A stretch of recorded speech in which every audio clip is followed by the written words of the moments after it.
This week, very exciting, we start a new Sefer in the Chamisha Chumshei Torah, the five books of Moses, Sefer Vayikra. And we have just completed Shemot, which we were told all about the tabernacle, the building, what went into it, and finally they completed building it. And we start this new book with Vayikra, the word actually Vayikra, that God called out to Moshe and spoke to him from the Ohel Moed. And a lot of the commentaries spend a lot of time, and there's so many different commentaries that expound on why the word Vayikra. Why did God call out to Moshe? What is it trying to teach us? Because normally when God speaks to Moshe, we hear Vayomer, Vayidaber, and God speaks. Why is God now calling out to Moshe? And there's so many really nice different theories. There's one that talks about how there's a difference between when God speaks to Moshe as opposed to when God speaks to Bilam. Bilam, who it says Vayikar, that God happened upon Bilam.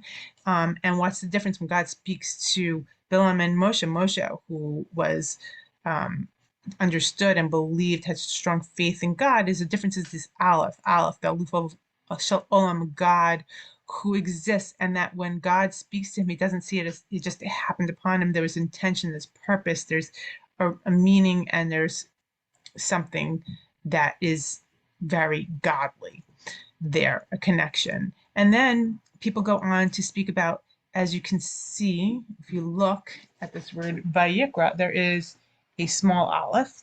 It's written with a small aleph, and there's a lot of commentaries on by why the small aleph, and it talks about Moshe's humility and all sorts of other things. But the truth is that this is not the first time the word Vayikra is used.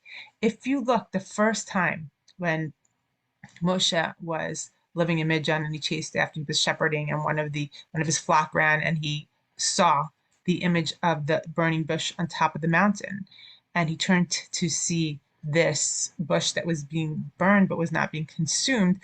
It says Vayikra, God called out to Moshe, and he said Moshe, Moshe, because he had to call out to him. Moshe had never had a conversation with God before. There's something very new to him, and so God had to call out in a loving way, and call him in Moshe, Moshe, until he could start speaking to him. So that was the first time. So we understand why God had to call out this first time, because it was something new and something he had to be coaxed into.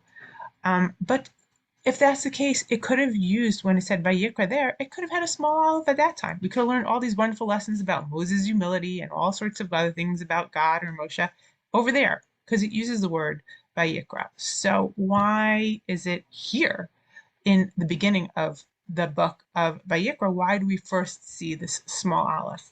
And so I have to say that it's something that happened at this point in time, the reason why we see it here. And so what's different now? What's different is as I've spoken in my other videos before, that I believe, according to the Mefarshim, that say that before the Chet HaEgel, there was not really going to be a Mishkan. God wanted to, as we see, when he started to give the Ten Commandments, he wanted to give them to the people directly. He wanted a direct relationship to be able to converse with them directly, but the people said, no, we cannot handle this. Moshe, we can't handle direct communication. We will die.